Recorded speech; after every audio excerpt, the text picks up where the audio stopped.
Mm,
celdas, cruzan.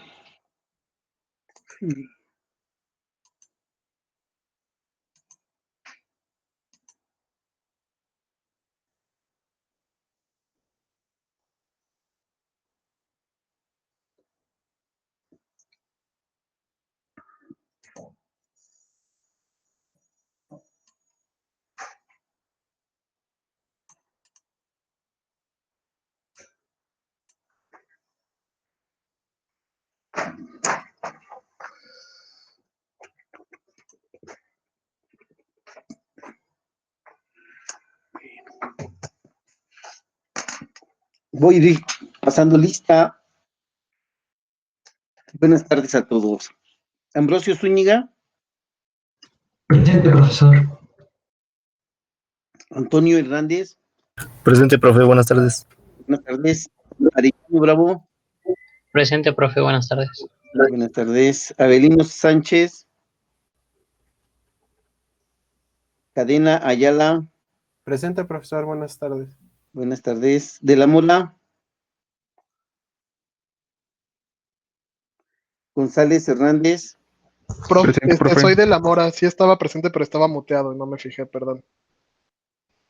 González Hernández. Presente, profe. Gracias. Hernández Cruz. Presente, profe. Herrera Lomelí. Presente, buenas tardes. Buenas tardes. López Campiña. Presente, profesor. Buenas tardes. Buenas tardes. Lugo Ursúa. Presente, profesor, buenas tardes. Buenas tardes. Martínez Bernal. No ha podido entrar, profe. Ok. Mejía Maldonado. Justo está entrando Bernal. Buenas tardes. Buenas tardes. Martínez Bernal presente.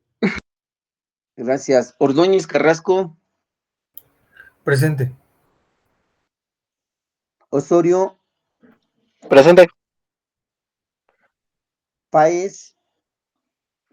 Presente, profesor, buenas tardes. Buenas tardes. Pérez González. Ramírez Jiménez. Presente, profesor. Luis Ignacio. Ruiz Munguía. Aquí, profesor, presente, buenas tardes. Buenas tardes. Ruiz Rodríguez. Presente, profe. Sánchez Flores. Presente, profesor. Suárez González. Presente, profesor, buenas tardes. Buenas tardes. Trujillo Sánchez. Presente.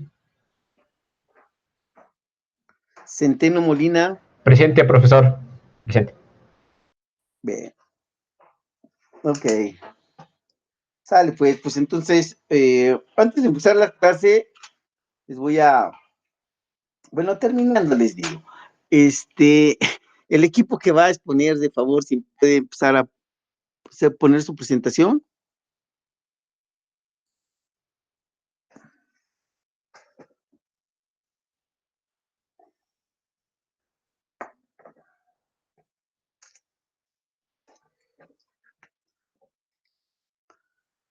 ¿Sí puede? ¿O no puede? Sí, profesor, pero no sé si ahí se ve. Ahí se Sí. ve. ¿Sí? Ok. Bueno, pues buenas tardes, compañeros. Nosotros somos el equipo 1. Vamos a exponer sobre la Revolución Rusa. Nuestro equipo está conformado por Arellano Bravo Andrés Efraín, de la Mora Salazar Francisco Emiliano, un servidor Hernández Cruz Oscar Alejandro y Osorio Pérez Noé Alejandro. Por último, Ramírez Jiménez David. Muy bien, antes de comenzar para saber qué fue lo que es la Revolución Rusa, me gustaría platicarles un poco de los antecedentes o qué fue lo que sucedió aquí. La Revolución Rusa fue un movimiento político, un proceso revolucionario como lo que hemos vivido, por ejemplo, aquí en México. El año en el que surgió fue en 1917 y tuvo dos procesos o dos fases en las cuales fueron clave para que sucediera, que fue la Revolución de Febrero y la Revolución de Octubre, en las cuales, pues bueno, les platicaremos mayores detalles más adelante. Entonces, básicamente, lo que era Rusia en ese momento estaba conformada por una monarquía imperial, que era por un zar. Al emperador en ese momento se le conocía como un zar, y el zar que estaba gobernando en ese momento era Nicolás II. Entonces, lo que se buscó con este movimiento fue derrocar este imperio y colocar pues una forma de gobierno comunista y socialista. Perdón. Entonces, hubo consecuencias de los cuales que se dieron en la Revolución Rusa. Aquí podemos ver dos mapas que básicamente nos hablan de cómo estaba Rusia en ese momento, políticamente hablando, que Rusia, al ser un país que estaba predominante en lo que eran agricultores y mineros, aunque era muy grande, estaba muy atrasado en economía, lo que era la sociedad y políticamente. En lo económico, a principios del siglo XX, Rusia era un país preindustrial. Quiere decir que todavía no alcanzaba esta tecnología que otros países ya tenían, por ejemplo, en la Unión Europea. Bueno, lo que hoy es la Unión Europea. Como les comenté, en Rusia predominaba mucho la actividad agrícola y lo que eran los mineros. Entonces, básicamente todo lo que era el zar estaba dominado por lo que era la aristocracia y solamente existían dos clases sociales. Aquí te tocaba ser o eras rico o eras pobre. Entonces, normalmente lo que más predominaba aquí era la religión. En lo social, Rusia estaba conformado, como ya les dije, aquí nos habla de 22 millones de kilómetros cuadrados, que es un país muy, muy grande, y aún así, por su gran capacidad, o bueno, se puede decir que entre más grande es un país, uno podría llegar a pensar que los avances tecnológicos y todo, pues, podría ir de la mano. Sin embargo, con los estragos de la Primera Guerra Mundial, pues, no era así. Entonces, en lo político, como les mencioné anteriormente, esta monarquía absoluta era la que decidía qué era lo que se iba a hacer, y pues a pesar de que básicamente hablando que eran dos, ¿cómo se dice? Bueno, entre pobres y ricos, se puede decir que se dividieron en cuatro pilares, que era la nobleza, el clero, el ejército y la burocracia, y la política, y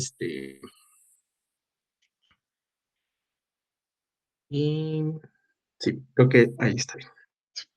Bueno, como ya les comentó mi compañero, en Rusia predominaba este sistema en el cual todo el poder se concentraba en una sola persona. Todo el poder político estaba a disposición del zar y pese a que Rusia en este momento contaba con la existencia de un parlamento, Este órgano, por así llamarlo, era más representativo solamente porque también estaban a total disposición del zar. Este poder político del zar no solo se limitaba a esto, sino que el zar también tenía poder total y era el máximo representante de la Iglesia Ortodoxa, que era la religión predominante durante este periodo imperialista de Rusia. Siguiente, por favor. Este tipo de control político de la monarquía lo que representaba o reflejaba era que al tú estar en contra de la idea del Estado y tener cualquier idea de rebelión o protesta, eras víctima eras más bien un blanco para ser un preso político, y todos estos presos políticos los tenían en una prisión especial en Siberia, que como, bueno, saben, es una región con un clima muy fuerte y muy duro, por lo cerca que está, por lo tan al norte que está.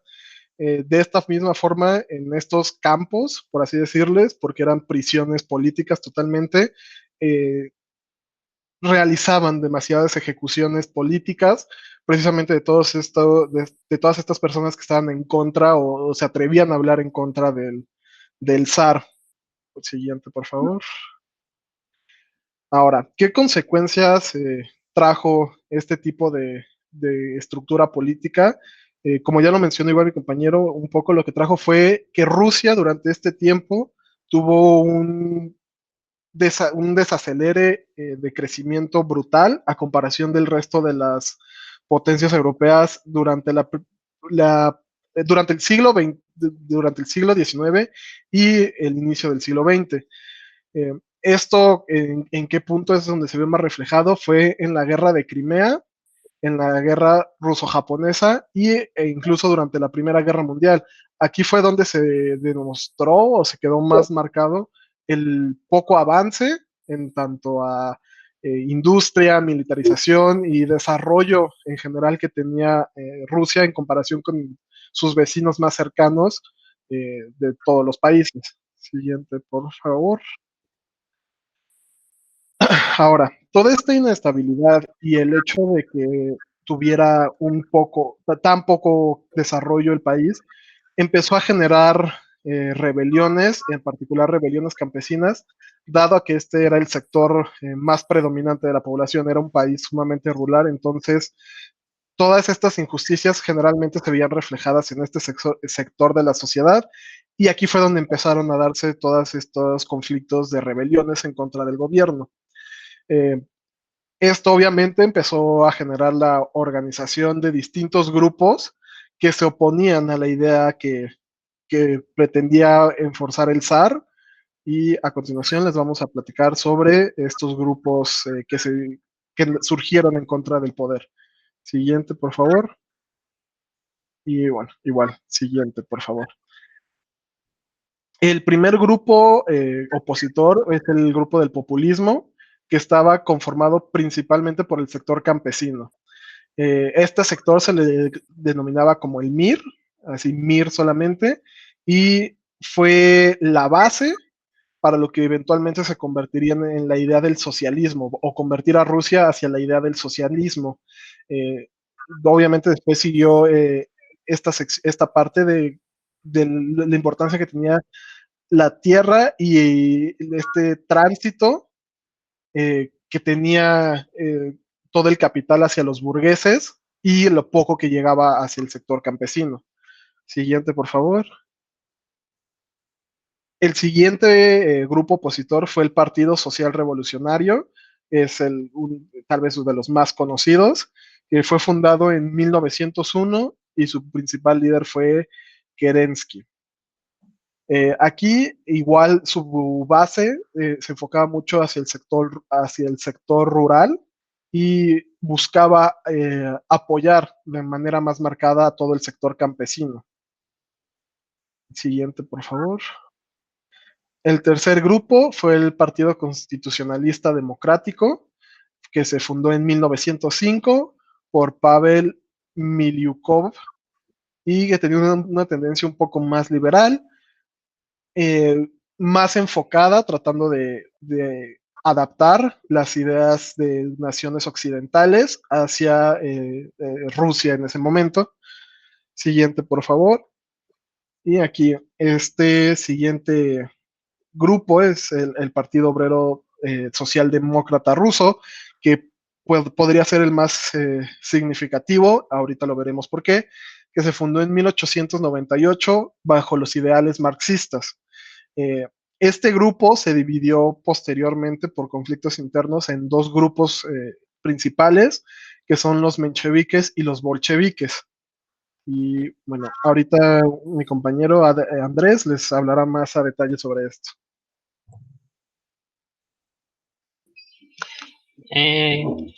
Ok, los mencheviques, o también conocidos como los blancos porque vestían de ese color. Los bolcheviques eran una fracción moderada del Partido Obrero Socialdemócrata de Rusia, que emergió tras la disputa entre Vladimir Lenin y Yuri Martov. Sus líderes eran Pleyanov y Martov. Entre esa minoría se encontraban los de la clase baja, que eran los obreros y campesinos, que consideraban que era necesaria una transición que transformara a Rusia en un país industrializado con un régimen democrático, burgués como paso necesario y previo a la construcción de la sociedad socialista proletaria. Sus miembros promovieron la colaboración con los partidos burgueses para derrocar al zarismo. Siguiente, por favor. Los bolcheviques, o también conocido como los rojos radicales.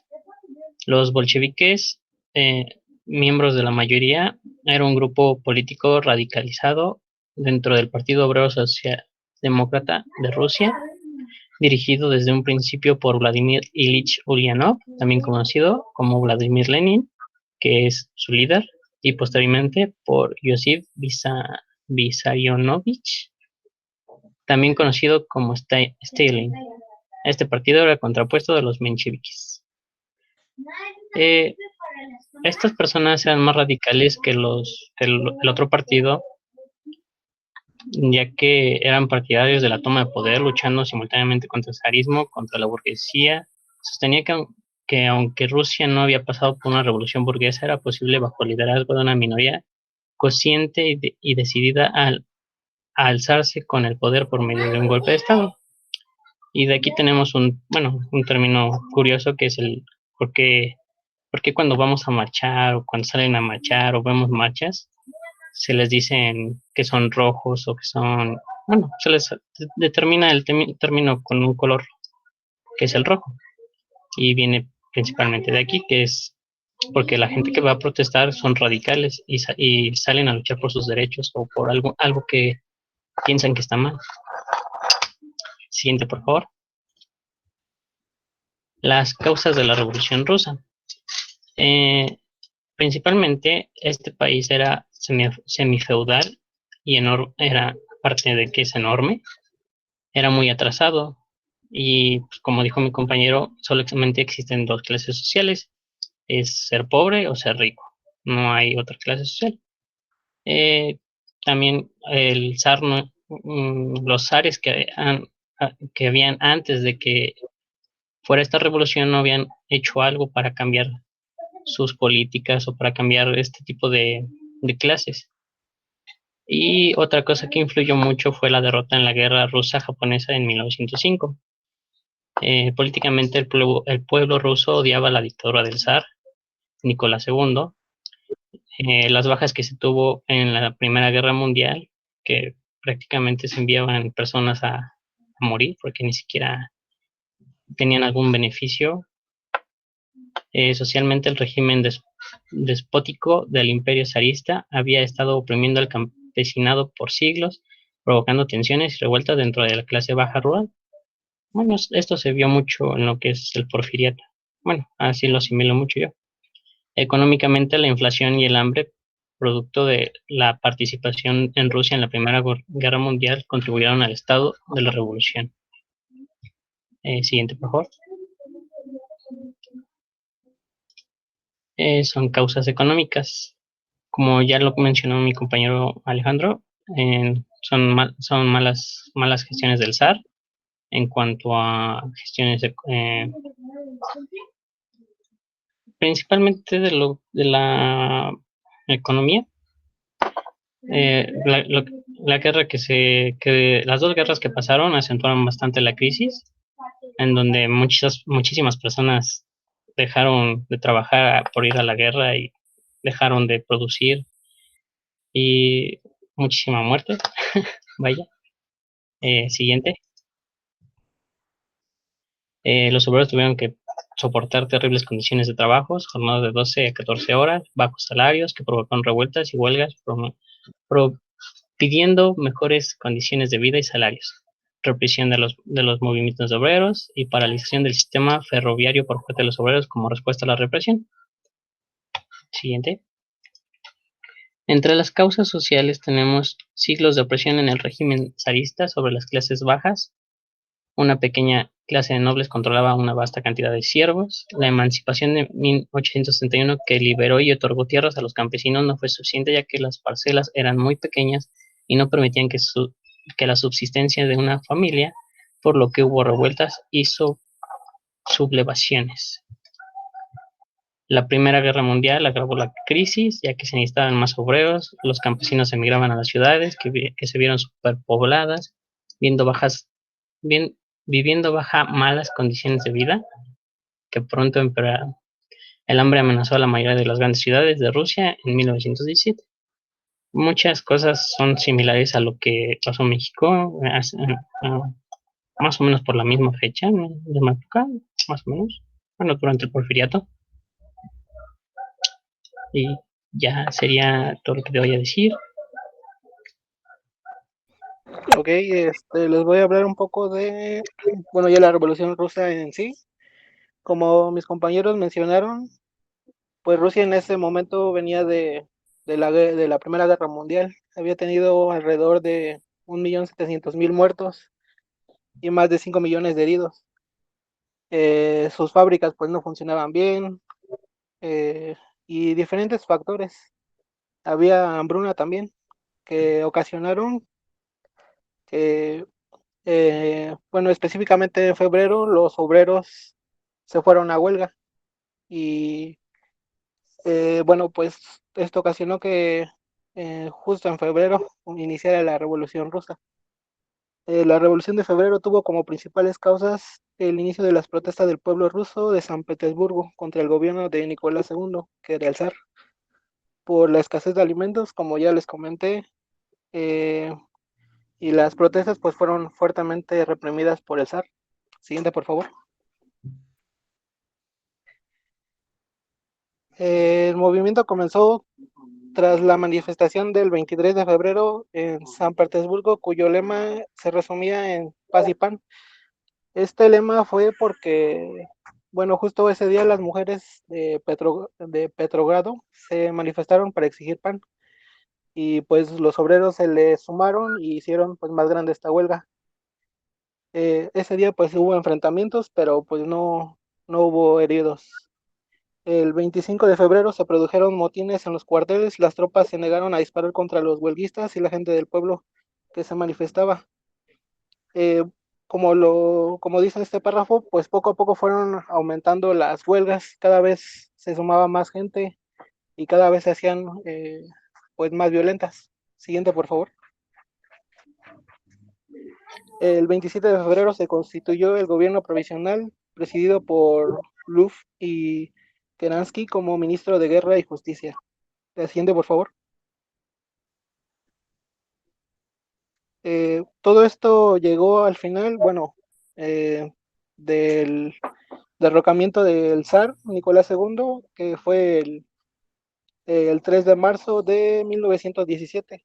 Esto fue porque hubo una gran protesta y, como ya les mencioné, pues cada vez eran eh, más, más violentas. Entonces, pues el zar le ordenó al ejército disparar o atacar a la población, y de hecho en esa protesta pues hubo muchas bajas, tanto del ejército como de la parte del pueblo. Pero pues poco a poco pues el ejército le fue dando la espalda al zar Entonces, pues por eso el zar decidió irse, bueno, retirarse del poder. Con la abdición se estableció una república que puso fin a la dinastía de los Romanov, y el gobierno provisional integrado por liberales burgueses y socialistas moderados tomó riendas del Estado, intentando gobernar desde premisas moderadas y hacer de Rusia un país democrático al estilo occidental. Siguiente, por favor. El gobierno provisional tenía como principal objetivo consolidar una revolución democrática burguesa en Rusia con el apoyo de los mencheviques y aplicar diversas reformas liberales. Y abolió el cuerpo de policía, creando una policía popular.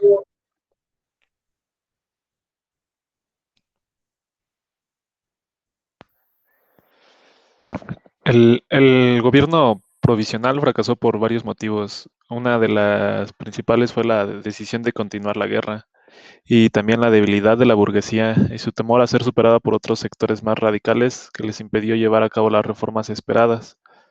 La presión de los soviets que buscaban un modelo de sociedad distinta a la burguesa y la actuación en su contra de sus líderes Lenin y Trotsky.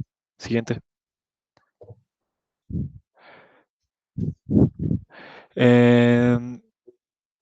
Los soviets tras la constitución de un comité militar revolucionario, planearon la insurrección armada contra el gobierno de Kerensky.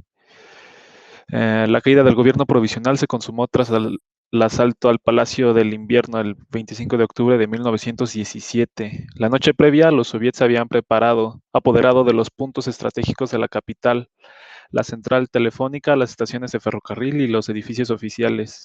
Siguiente. Trotsky aprovecha la reunión del segundo congreso de los soviets convocado para el 7 de noviembre para declarar que el poder ha sido transferido a los soviets de diputados, obreros, soldados y campesinos. Todos los componentes del gobierno provisional fueron detenidos, salvo Kerensky, quien logró huir y se exilió en América. Siguiente. Inmediatamente se constituyó un consejo de comisarios del pueblo formado por bolcheviques y presidido por Lenin, que sustituyó al gobierno derrocado. La revolución soviética había triunfado. La revolución de octubre culminó la fase revolucionaria. Se considera que la revolución rusa acabó en el año 1923, año en que se aprueba la constitución y se empieza a configurar el Estado soviético, con Lenin como principal líder. Siguiente.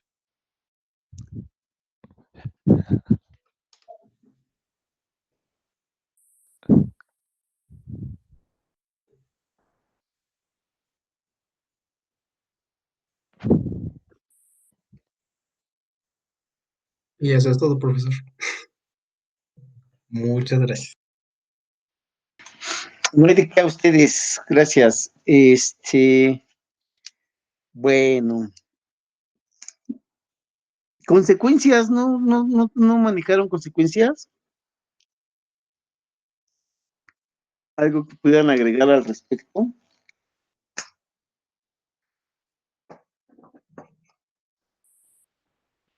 Pues es que como principal consecuencia ya entraba el inicio de la Guerra Fría, pero eso ya entraba en el siguiente tema, ¿no, profesor?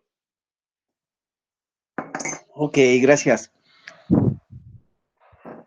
Bien, miren, en realidad las condiciones y todo lo que está circunscrito acerca de lo que es la Revolución Rusa, pues, requiere, ¿no?, de un profundo análisis. Me gustaría iniciar un proceso de discusión. Hay un tema que les pedí yo que abordaran, que reflexionaran en la exposición, que tendría que ver con la comparación entre el sistema capitalista y el sistema socialista, ¿no? Les dije que por favor pues abordaran y revisaran estos que yo les decía subtemas, y que también es lo mismo que les pido que analicen en sus respectivos controles de lectura o en sus opiniones, ¿no?, respecto a estas exposiciones. Lo primero que quisiera yo abordar es lo siguiente. ¿Por qué es importante que pudiéramos reflexionar y entender lo que significa una revolución social dentro del esquema de lo que hemos visto, ¿no? Digo, no hemos analizado qué pasa con la Revolución Mexicana, pero hay gente que cuestiona, digamos que la, pues la veracidad de que efectivamente México tuvo una revolución, ¿no? Hay gente que dice que no fue una revolución, simplemente fue una lucha civil, y que las revoluciones tienen otras características.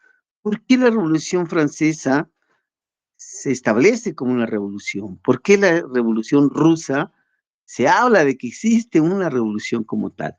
Y a la Revolución Mexicana como que se le quitan, digamos, este estatus de revolución y se queda como una simple, lo pongo entre comillas, una simple rebelión. Entonces, no sé, me gustaría escucharlos y ver. Tengo una propuesta para ustedes, y es la siguiente. Una es que todo el mundo abra cámaras, quien tenga lo que resta de el proceso de evaluación, cámaras encendidas, le voy a subir un punto, ¿no? Entonces, eso para empezar. Eh, entonces, si gustan ganarse un punto, pues necesitaría que abran cámaras y que, pues obvio, ¿no? Que participen en estos procesos. Voy a tratar de hacer un seguimiento puntual respecto a las cámaras y respecto a a su participación. Entonces, pues adelante, ahí está la oferta, ¿no? Si gustan, adelante. Y entonces, de favor, cada que alguien que quiera contestar, le voy a pedir de favor que abra su cámara, ¿vale? Gracias. Entonces, adelante. Voy a empezar entonces para poderlos hacer que participen. Antonio Hernández.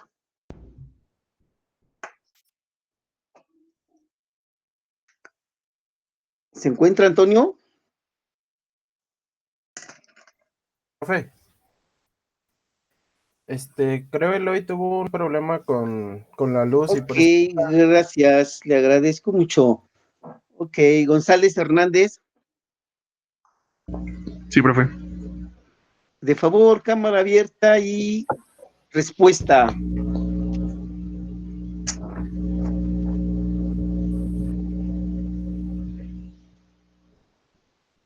Bueno, pues en la parte del trabajo de la Revolución Rusa, ahí nos enfocamos más en la parte de comparación entre capitalismo y socialismo. Y hay una parte interesante porque dice que Marx, perdón, que Marx se había... Marx y Friedrich Engels les parecía que el capitalismo era fundamentalmente injusto y que tendría que cambiar.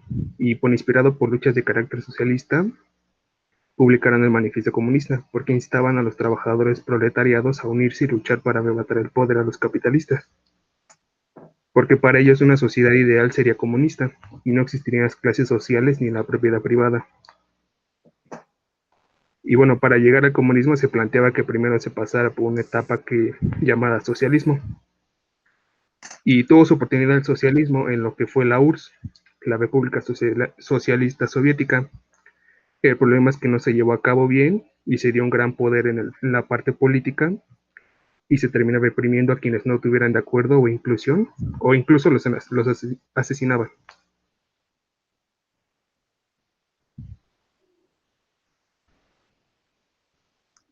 ¿Algo más, Iván? Yo insisto, pensemos. Bueno, yo hablaba primero acerca de la importancia de la revolución, te metes con el asunto de la comparación, pero en realidad no estamos comparando, ¿no? Y lo que me dice es, ¿qué sería comparar el sistema capitalista con el sistema socialista? ¿Tienes alguna idea, Iván? Pues que en papel la parte capitalista suena bien. El problema es que cuando se lleva a cabo la parte capitalista, que es la parte de la propiedad privada, libertad de mercado y libertad de empresas, se hace injusto porque muchos capitalistas ya tienen herencias capital heredado. Y hay personas que empiezan desde cero y no pueden hacer la misma competencia con los demás. Y la socialista dice que todos somos iguales pero siempre se ha llevado de mala manera. Ok. Entonces hay una diferencia en ese sentido. ¿A qué se lo atribuimos? ¿A que se hereda la riqueza en las sociedades capitalistas y en las socialistas no? ¿O la diferencia estriba en que en la parte socialista pues se supone que se aspira a una igualdad y en la parte capitalista pues no la hay? ¿Cómo lo plantearías, Iván?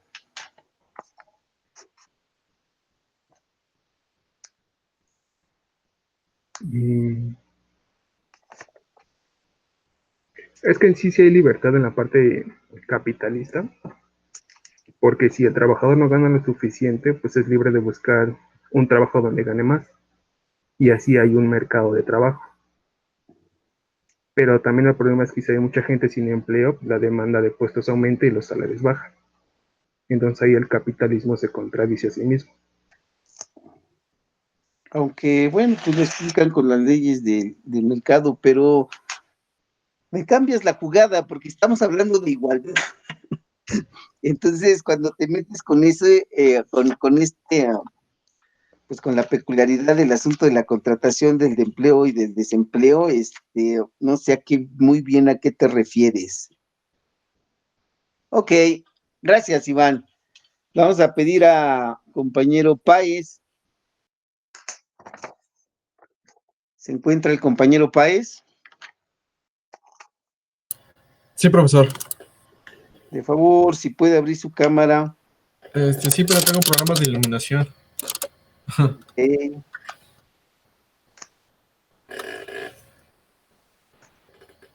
Pues lo mismo, Páez. Bueno, por lo que estaba entendiendo, estamos hablando de la diferencia de capitalismo y socialismo. Así es. Pues son dos ideologías totalmente diferentes para lo que hemos visto en la parte de la historia.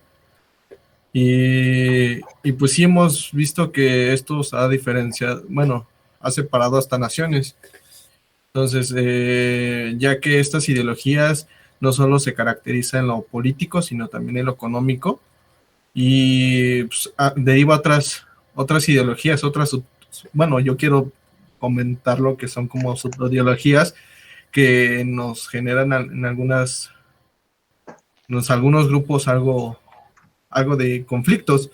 Yo no sé si sería muy exagerado decirlo que actualmente, o incluso hasta se puede decir que estoy algo erróneo, que en el socialismo está la declinación de algo de populismo que pues, lo vemos actualmente.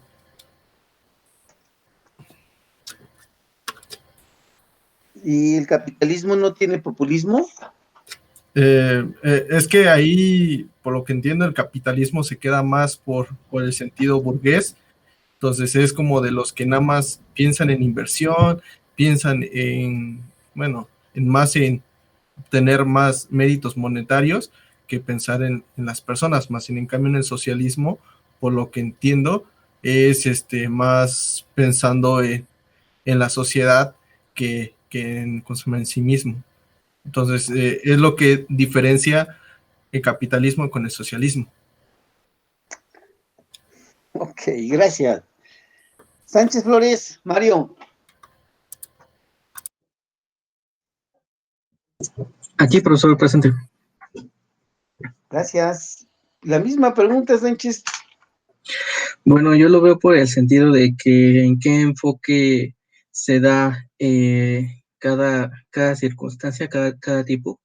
En el caso del socialismo, pues justamente como el nombre lo indica, el enfoque es que la sociedad, un bienestar social, que todos tengan igualdad de condiciones e igualdad de oportunidades, y así no existan ni pobres ni ricos, ni pobres que tengan necesidades que no se puedan cubrir, ni ricos que se aprovechen de los pobres. Pero, bueno, y por otro lado está la parte del capitalismo bueno, desde mi punto de vista yo lo veo un poquito más acertado, que es el enfocarse en en lo material, pero también en lo que se puede contabilizar, que pues viene siendo el dinero. O sea,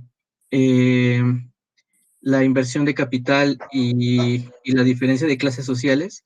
Bueno, la diferencia de clases sociales termina siendo una consecuencia de esto, pero bueno, cualquiera de los dos se ha llevado de mala manera,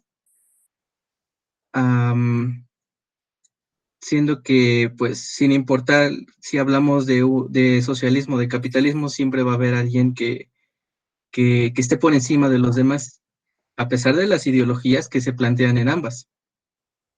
Entonces, yo lo veo más que nada por la diferencia la veo principalmente en qué se supone que debería de ser, más no en lo que ya llevado a la práctica termina resultando. Entonces dirías que son iguales. No como tal.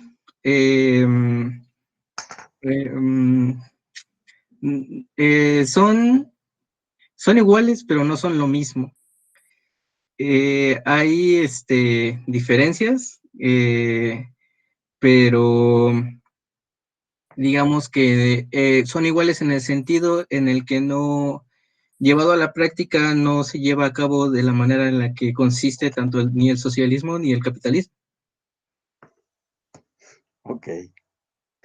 Gracias. Gracias, Mario. José Andrés Ambrosio, ¿se encuentra? Sí, aquí estoy, profesor. Continuamos, Ambrosio. Mira, hay algo que me llama la atención. Primero, no sé, me gustaría saber si investigaste algo, si sabes algo de manera concreta y específica sobre las diferencias entre el socialismo y el capitalismo. Así como tal que haya investigado, pues a profundidad a lo mejor no, pero sí conozco algo acerca de ese tema. ¿Qué nos puedes decir? Bueno, el capitalismo siento que es más como por competencias, como entran las empresas privadas, las empresas internacionales, como un poquito más de globalización. Y el comunismo, el claro ejemplo está, por ejemplo, Estados Unidos, que es capitalista, contra Rusia, ¿no? Que es comunista. Pero, sin embargo, Rusia tiene una... Falso. Estás echando mentiras, Ambrosio, ¿eh? ¿Qué? Pues es que Rusia no es socialista. Comunista, ¿no? Menos. He vivido engañado entonces. Por lo menos desde 1989, Ajá. a raíz de la caída del muro de Berlín, Rusia dejó de ser socialista. La caída de Berlín en Alemania. Sí, claro. Ahí inicia el declive y el decaimiento de lo que es la Unión Soviética. Ajá. Se convierte en Rusia, ¿verdad? Y entonces, pues deja de ser y te genera un régimen socialista. Por eso digo que estás mintiendo. Si dices que hoy Rusia es socialista, pues es falso, ¿no? Nunca ha sido socialista Rusia. Hubo un país que era la Unión Soviética, sí. Unión de Repúblicas Socialistas Soviéticas, y que era socialista, ¿no? Pero Rusia, yo insisto, ¿no? Es un país capitalista. ¿Estamos? Ok. Ok. Ya no anda actualizado. Entonces, te quité la inspiración, pues ya ves por qué me dices que sí sabes, hombre. Ok. Pues, no sé Ahí si le idea. ahí le vamos a dejar, Ambrosio. Ok. Cadena ya Presente, profe. Adelante, Cadena, abra su cámara, por favor, y sí, perdón. lo mismo. ¿Tema? Pues sí, Bueno. ¿no? Quedamos que iban a leer. Sí, pero pues yo pensaba que era lo de ¿por qué no se consideraba como revolución a la Revolución Mexicana? Pero pues hablemos del capitalismo y el socialismo, no hay problema. Ok. Ok, Este, adelante.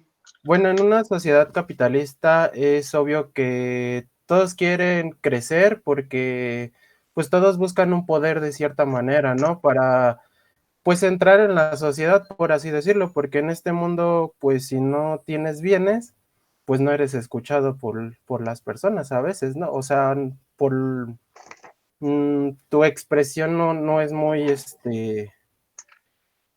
¿cómo se dice? Muy escuchada, por así decirlo, ¿no? Entonces, por ejemplo, los grandes magnates como Carlos Slim, como, no sé, Bill Gates y demás, pues viven en una sociedad capitalista donde pues todo lo que ellos innovan, todo lo que ellos ofrecen, pues es escuchado, ¿no?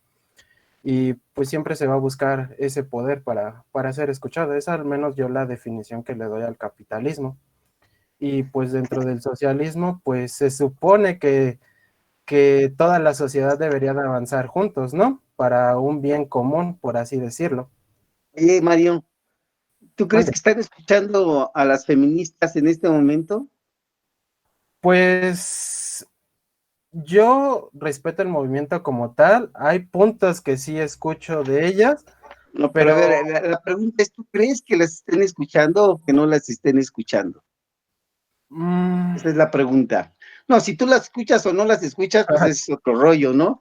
Ese claro. ya es cada quien, interés de cada quien, pero en este país, en esta condición, en esta situación, ¿tú crees que no se estén escuchando a las feministas o que sí Pues se escuchen? de cierta manera, pero es más por el destrozo, no tanto por el movimiento, sino para que, oye, cálmate y deja de destruir mi ciudad, deja de destruir esto y vamos viendo, ¿no? O sea, Ok. yo Yo siento lo que es de que, esa manera. pero sí se les escucha, me parece, ¿no? Ok. Ahí les vamos a dejar, Mario. Gracias. No de nada, profe. Ok, Herrera Lomelí. Aquí presente, profe. A ver, Ángel, ¿algo nos puedes decir? ¿Algo que sí sepas o que sí hayas leído? Sobre pues algo, un poquito, pero algo. A ver. Tengo entendido que el capitalismo se basa sobre todo, o bueno, una de la principal, el eje central del capitalismo es el libre mercado y la propiedad privada. Ok. Y es una de las diferencias más grandes que tiene con el socialismo, que el socialismo más bien impulsa una sociedad en la que los bienes sean colectivos o la propiedad sea colectiva, de modo que no haya esa distinción o buscando más bien aproximar las clases o de alguna forma igualarlas, ¿no? Em, Entonces, pues, por un lado, el capitalismo también promueve, se centra en el individuo, ¿no? En las libertades que puede tener el individuo, en la libertad individual. Pero el socialismo, en cambio, al estar todos dependiendo de todos, pues promueve una dependencia, digamos, aunque también en el capitalismo hay dependencias, por lo que entiendo, el socialismo, pues los bienes o los productos que se producen en ese sistema, pues serían de todos, todo para todos. Todo para todos. Y el problema aquí, lo que veo es que a veces los recursos, al ser limitados, pues no alcanza como que para todos lo mismo. Bueno, no para todos lo mismo. No alcanza, digamos, no hay lujos para nadie, ¿no? Todos obtienen lo mínimo, digamos, un alimento, cierta ropa o unas necesidades básicas. Cosa que no podría suceder que a veces no sucede en el capitalismo, ¿no? Que incluso hay gente muy pobre o muy marginada, que no tiene acceso a lo mínimo, ni siquiera a lo mínimo. Entonces, pues esa es otra diferencia que yo veo. Algo que me llama la atención acá es que, por ejemplo, en el socialismo, eh, tengo entendido que si alguien trabaja, digamos, trabaja más que otro, o se esfuerza mucho más que otro, aún así recibiría lo mismo de otro que alguien que no trabaje al mismo ritmo o que no trabaje igual. Y recibiría la misma recompensa que alguien que no está trabajando a la par. Entonces, en ese sentido también, pues se hace un poco injusto que alguien que sí, que quizá tiene familia, que quizá necesita, no que quizá, que necesita recursos para subsistir, para que su familia subsista, pues quizá no lo pueda obtener ni trabajando arduamente. Ok. En Bien. ca- Adelante, perdón la interrupción. El capitalismo, como lo digo, yo creo que sí promueve una desigualdad más grave, más extensa, ¿no? Sí, y promueve la aparición, digamos, de élites que concentran mucho poder y una gran mayoría que no se, pues que no que no tiene los mismos privilegios que esa gente que está en la élite. Entonces, bueno, creo que son algunas de Ok, las características y diferencias. bien, gracias, Ángel. Creo que por lo menos es más objetivo lo que nos dices, ¿no? Y me parece que de ahí podemos partir. La parte fundamental de tratar de encontrar diferencias es porque eh, finalmente tiene que haber una justificación acerca de lo que pasa en el mundo. Ahora, la idea es que comprendamos por qué caramba se suceden los cambios en el planeta y que dentro de ello podamos entender una explicación de por qué el mundo está como está. ¿Por qué hay necesidad de que se generen revoluciones en países capitalistas o en países que en un momento dado, como bien decía el compañero que expuso, tienen ciertas características hasta de orden feudal, como en el mismo caso de en la entonces Rusia y en el caso del porfiriato en México, ¿no? El proceso de desarrollo no se compara con el capitalismo y sin embargo se genera una revolución que tiene que, en el caso de los rusos, una característica que se le agrega a una revolución que tiene que ver con la revolución socialista, ¿no? Contrario a la Revolución Francesa, que todo el mundo la ubica y la denomina como una revolución burguesa, ¿no? La Revolución Francesa, lo que prácticamente solamente con el nombre nos dice es que, pues, quien genera el proceso revolucionario, que le encabeza, es la burguesía, ¿no? La burguesía francesa que va a estar en contra de la nobleza francesa. En cambio, en el caso de Rusia, quien se organiza y quien encabeza, o finalmente quien va a encabezar el proceso de la revolución, van a ser los trabajadores, que adquieren esta peculiaridad de lo que significa el concepto socialista para luchar en contra de la nobleza zarista, ¿no? Todo lo que son la clase de la nobleza en Rusia. Entonces, la intención fundamental tiene que ver precisamente con eso, ¿no? ¿Qué es lo que hace que la gente, que la sociedad luche, que prefiera hacer una guerra, que prefiera morir, que prefiera entablar un proceso de guerra para darle la torre a quien lo sujeta, a quien lo domina, a quien lo, vamos a poner a quien lo explota, ¿no? De esta circunstancia. Y bueno, ya ha decidido el proceso, ya ha decidido que si hay una revolución, ha decidido de que se establece, ¿qué es lo que hace que una gente prefiera un sistema? Y yo diría un sistema de producción, como dice Carlos Marx, ¿no? A otro. Es decir, ¿por qué podemos elegir entre lo que es el socialismo y lo que es el capitalismo? ¿Qué carambas tiene que ver y cuáles serían las ventajas o las desventajas? Hoy estamos en un proceso en México, ¿no? Y hay gente que tacha a López Obrador de socialista. Es cierto eso, es real, podemos pensar que es verdad lo que dicen algunos del señor Obrador. Sí, querrá llevar a México a un socialismo. ¿O por qué caramba se generan? Pues hay dos preguntas ahí que me gustaría que reflexionaran. Entonces, la primera es esa. ¿Qué creen que haga que una sociedad se levante en armas y que prefiera un sistema a otro? ¿Por qué habrá gente que diga el socialismo es mejor? Porque hay gente que diga que el capitalismo es mejor. ¿Ustedes qué dirían si se encontraran frente a una situación de esa naturaleza? Y que a lo mejor, ¿no? Vamos a tener algo similar para dentro de poco en este país, si las cosas se siguen poniendo más radicales en el ámbito político que estamos viviendo, ¿no? Entonces, ¿quién quiere contestar? ¿Quién se atreve a hacer alguna propuesta de análisis? Yo, profe.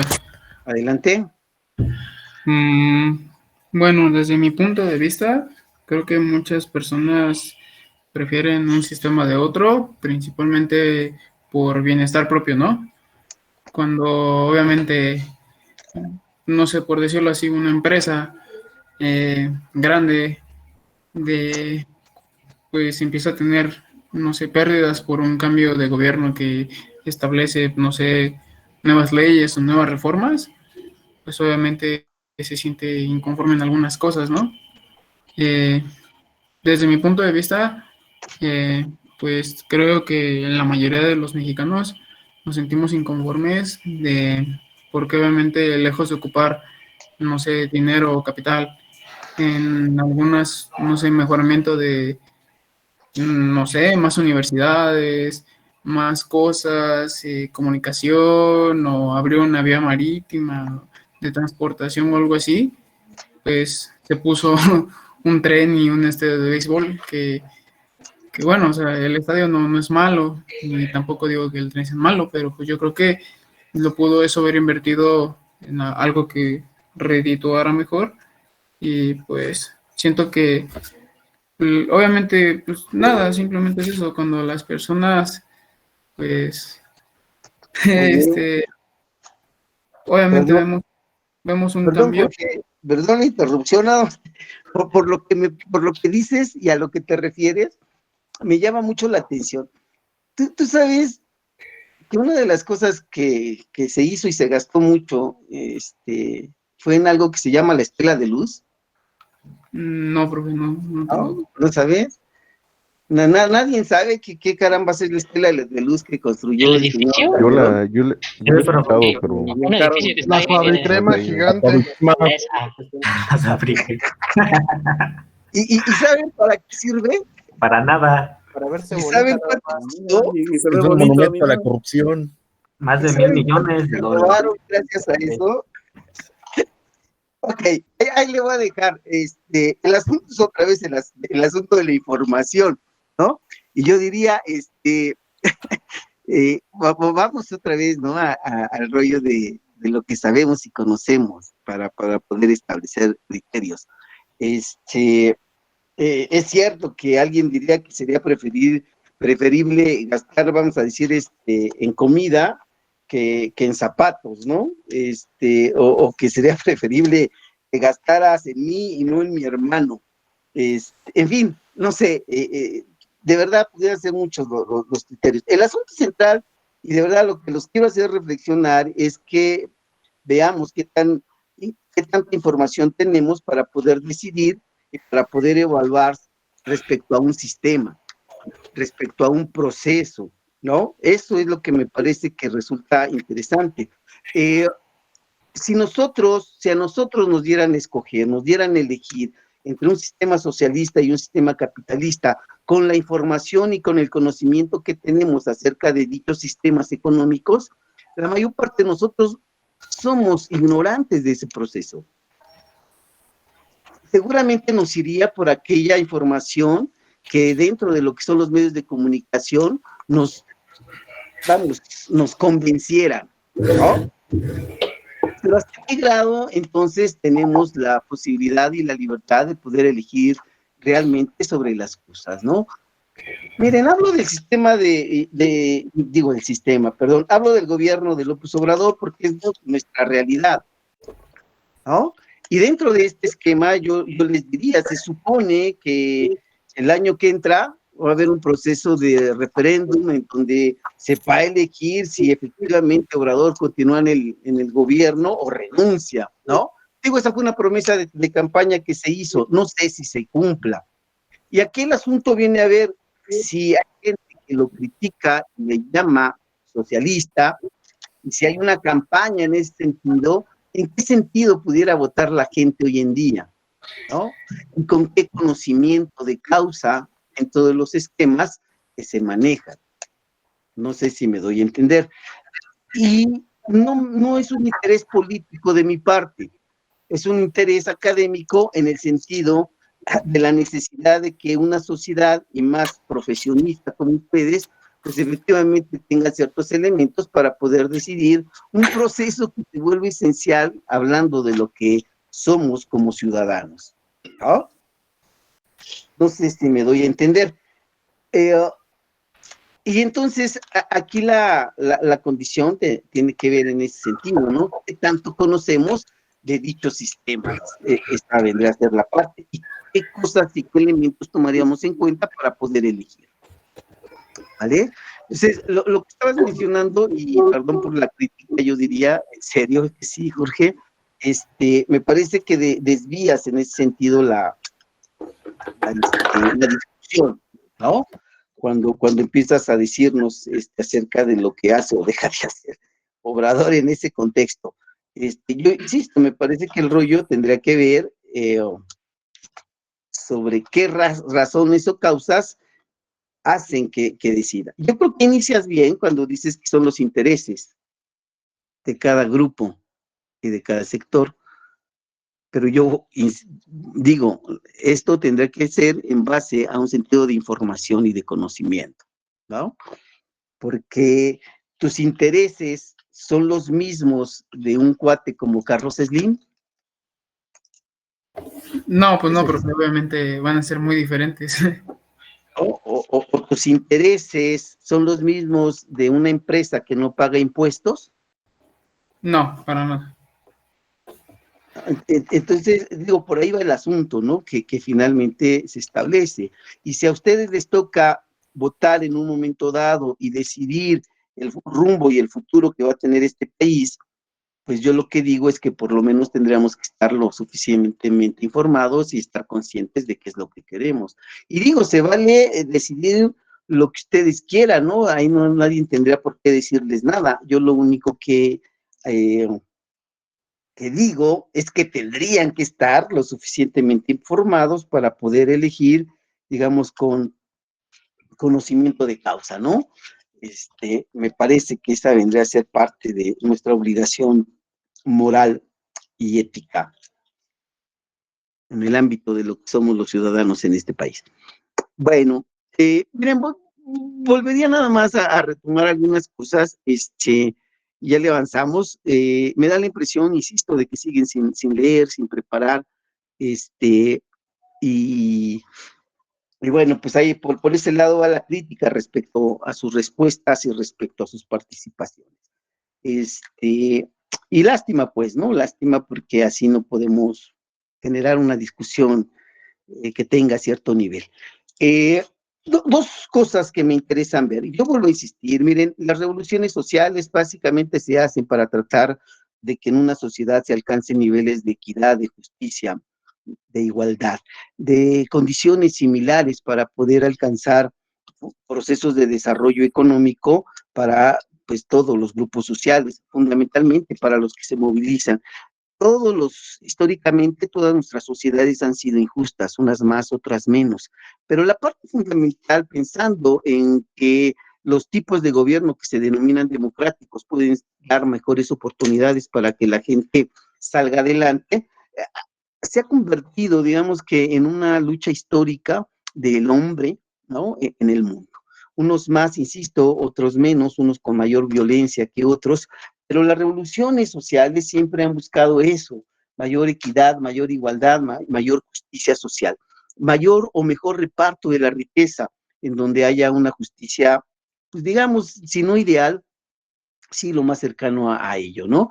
Hay revoluciones de carácter burgués, como decíamos en el caso de la revolución francesa, y el cambio que se da del sistema feudal al sistema capitalista es un cambio que se llama un cambio estructural, es decir, se cambia la base de la estructura económica del feudalismo al capitalismo o de una base agrícola a una base industrial, y esto hace que se denomine como tal un cambio de carácter estructural. Se cambia una clase social que es la nobleza, los reyes, ¿no? Los dictados por ser elegidos por Dios para gobernar, por una clase social que es la burguesía. Entonces hay un cambio de carácter económico, hay un cambio de carácter social, pero además hay un cambio en el carácter político. En lugar de ser monarquías, ¿no? O dictaduras, se supone que lo que se busca son gobiernos democráticos, ¿no? Y entonces ahí tenemos tres cambios en esos ámbitos, en lo económico, en lo político y en lo social. En el caso de la Revolución Rusa, pasa algo similar, aunque se da un salto mayor. De una sociedad feudal se pasa a la aspiración de una sociedad socialista, ¿va? Y los rusos son los primeros que tratan, digamos, de alcanzar mayores niveles de igualdad y de equidad, porque ellos, pese a que no lo habían desarrollado en su país el capitalismo como tal, pues sí saben todas las experiencias que viven los europeos, sí saben y conocen toda la base teórica del marxismo, y esto les permite, digamos, aventurar que la mejor forma de gobierno es en donde estén los obreros al mando del Estado. Que esta vendría a ser la peculiaridad del socialismo, la formación de un partido político formado por trabajadores que se va a encargar de la dirección del Estado, ¿no? Un partido único, donde no hay democracia, pero en donde se aspira a que este tipo de gobierno finalmente luche por la socialización de los bienes de propiedad. Y ese viene a ser una circunstancia fundamental, como nos manejaba por ahí el compañero Herrera, en relación a que una de las diferencias centrales es que el sistema de producción capitalista, la propiedad es una propiedad privada, y que efectivamente a lo que se aspira es a que el individuo, ¿no?, de manera particular, pues logre ascender en la escala social todo lo que pueda, ¿no? En cambio, el socialismo, la propiedad viene a ser de carácter social. La propiedad, en todo caso, pertenece al Estado, quien la administra para poder sacar el mayor provecho y hacer una distribución supuestamente equitativa en relación a la riqueza del país. Y entonces, quien organiza todo el ámbito económico, pues va a ser el mismo gobierno, ¿no? Es una de las peculiaridades centrales. La otra condición tiene que ver con el asunto de la dirección, ¿no? Supuestamente en el capitalismo se generan la libertad de que cada quien puede generar una representatividad en un partido político. En cambio, en el socialismo, se supone que hay un solo partido. La lucha es por ver dentro de todo el partido y de todo el Estado quién busca la dirección del partido, pero solamente existe la posibilidad de un solo partido, ¿no? No hay este sentido de democracia, porque tal cual se habla de una dictadura, ¿no?, del trabajador, del proletariado. Este vendría a ser el otro sentido. Y yo insisto, la parte del reparto de la riqueza, uno es una apropiación de carácter personal particular. En el caso del socialismo, la apropiación también es de carácter social. Y dentro de estos esquemas, fundamentalmente, yo les diría, cuando uno asume una postura frente a la vida, fundamentalmente me parece que navegamos dentro de nuestro pensamiento, lo voy a decir como dicen los políticos, pequeño burgués, una especie de socialismo familiar, ¿no? Pensamos en esta distribución familiar, apoyamos a la familia, nos preocupamos por la familia, pero todo aquello que está fuera de la familia, pues ni en cuenta, ¿no? Al contrario. Entonces, ahí estriban diferencias sustantivas. Lo que es cierto es que esto ha permitido generar dos posturas políticas al interior de las naciones, ¿no? Todos aquellos grupos ligados a lo que conocemos como la izquierda, ¿no? La izquierda, la política de izquierda, y la derecha, ¿no? Generado por todos los que están, digamos, aludidos hacia lo que vendría a ser de mejor forma las posturas de la burguesía capitalista. Y dentro de esta división política, pues bueno, en países como el nuestro, la división la establecemos supuestamente a partir de la identificación de los partidos. Y a mí me parece que eso es un aspecto que resulta central, ¿no? Y que tiene que ser una elección política, ¿no? Hay quien dice por ahí que todo lo que hacemos los seres humanos es político y que finalmente pues, tendremos que aprender, ¿no? A entrarle a ese proceso. En los trabajos se toman y se asumen, ¿no? Posturas de grupos y entonces, obvio, va a haber gente que esté ligada y allegada con apoyar las posturas del patrón y hay gente que está ligada y que apuesta a defender los intereses del trabajador. Y otra vez, ustedes van a trabajar, van a formar parte de empresas, ¿no? ¿Qué los haría estar de un lado o de otro? ¿Qué cosas y bajo qué fundamentos y bajo qué valores y bajo qué principios éticos, ¿no? Estarían? ¿Se someterían y le harían caso a todo lo que dice el patrón porque si no los corre? ¿O serían de los que generan procesos de lucha, de defensa y hacen huelgas, se hacen paros y entonces se enfrentan al patrón? Y es una postura, yo insisto, que se genera a partir de una formación política, ¿no? Y que se va creando a partir de los valores que uno va asumiendo en una formación que se supone todo mundo tendríamos que ser. ¿Por qué es más fácil que los patrones nos dominen y nos controlen? Y con eso voy a terminar este rollo. Por nuestra ignorancia y porque no tenemos fundamentados estos valores éticos, porque no tenemos una formación política que nos permita asumir una postura que la podamos defender ¿no? O a veces hasta en contra de los intereses personales que cada uno de nosotros tenemos. Porque pesa más la necesidad material, ¿no? Que el idealismo político, y voy a agregar revolucionario para cambiar las condiciones sociales. Y eso se forma, ¿no? Eso se aprende a lo largo de los procesos en los que uno interviene.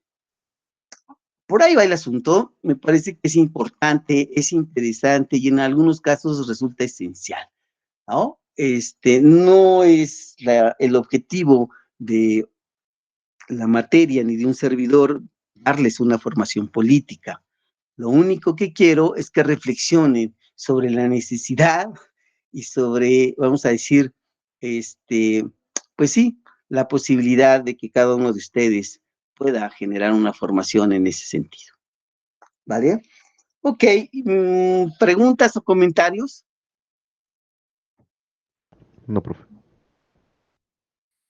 No. Creo que no. Sale, pues, la oferta va a seguir presente, ¿no? Cámaras abiertas, participaciones activas para poder subir puntos, ¿vale? Si no quieren abrir cámaras, si no quieren participar, pues a lo mejor hago lo contrario, ¿no? Entonces empiezo a decir, sale, todo el mundo tiene un punto menos, ¿va? Piénsenlo y tomen una postura política al respecto, ¿ok? Gracias y que pasen muy buenas noches. Igualmente, profe. Igualmente, buenas noches. Y buen fin. Hasta luego. Hasta luego. Pásenla bien. Bye, Buenas bye. noches. Buenas noches, que estén muy bien todos. Que descansen.